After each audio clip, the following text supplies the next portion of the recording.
ça consiste à s'entraîner déjà dès le matin avec une première séance d'entraînement et d'exercice pratique sur un avion afin de maintenir nos automatismes, suivi d'un entraînement sportif et puis finir la journée avec un cours théorique d'1 heure. On est 20 pompiers et 10 chefs de manœuvre. On appelle ça chef de manœuvre dans l'aéronautique, mais c'est l'équivalent de chef de garde dans le civil. Ici, à la caserne des pompiers de Gillot, en termes de camions, on en a 4, dont un en réserve en cas de panne. Sinon, les camions qu'on a sont particuliers dans le sens où c'est les plus gros camions de pompiers de l'île, avec des spécificités techniques, tant au niveau de l'accélération que de vitesse de pointe. Une mise en œuvre rapide également en termes de conduite parce que tous les camions sont équipés d'une boîte automatique, d'une boîte de vitesse automatique.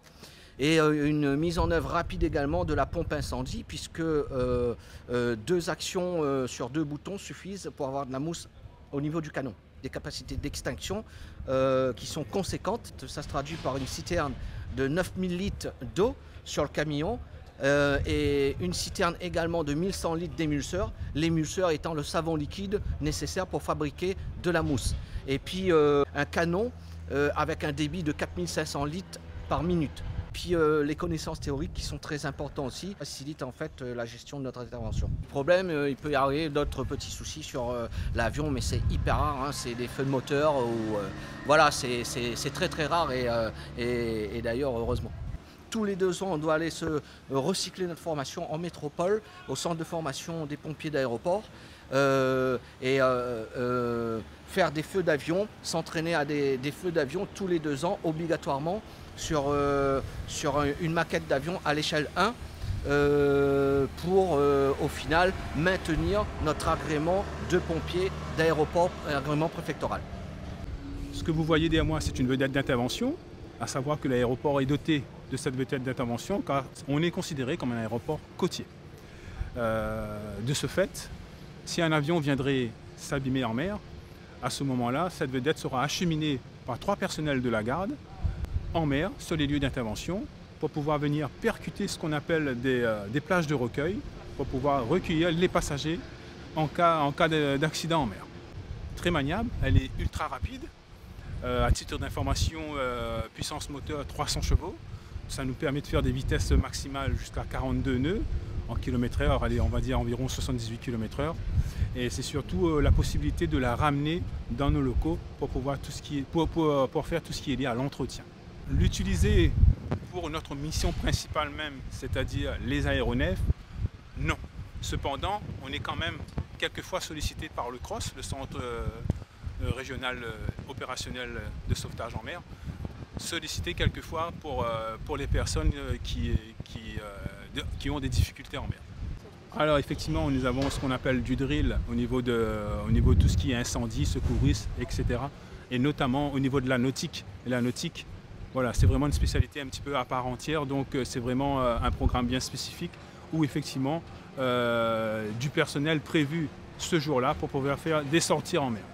Alors pour accéder à la mer, c'est tout simple, hein. On emprunte les pistes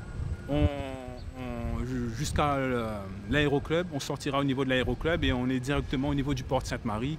Et c'est du port de Sainte-Marie qu'on va appareiller en direction de l'intervention. Entre 20 à 30 minutes avant l'appareillage de la vedette. La vedette elle est opérationnelle depuis fin 2022 et effectivement elle a une capacité de 200, pas elle-même la vedette en elle-même, mais c'est surtout les dispositifs qu'elle est censée de ramener sur les lieux d'intervention.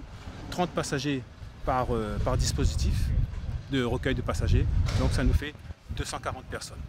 Mais tout en sachant que bien sûr sur les lieux d'intervention, nous ne serons pas les seuls, nous serons là dans un premier temps dans les réactions immédiates. On aura aussi tout ce qui est lié à la SNSM, les pompiers du département, la Marine nationale et aussi de la gendarmerie.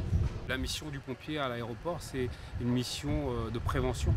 La prévention passe aussi par cette visite de piste qui consiste à vérifier que la piste est praticable, qu'il n'y a pas d'objet qui traîne. Souvenons-nous de l'accident du Concorde. C'est un objet qui traînait sur la piste. Donc l'idée, c'est d'éviter ce genre d'accident. L'idée aussi, c'est d'éviter des accidents comme il y a eu ailleurs, des sorties de piste parce que la piste, elle était glissante. Donc on a nous une opération qui consiste à aller relever le niveau d'eau sur la piste et donner cette information-là à tous les pilotes qui sont censés atterrir chez nous. Donc ils savent quel est l'état de la piste au moment de l'atterrissage. Donc là on est typiquement dans une mission de prévention. Quand on parle de la lutte animalière par exemple, c'est de créer une bulle de stress sur la piste pour éviter que les animaux viennent contrarier la manœuvre du pilote au moment de l'atterrissage ou du décollage.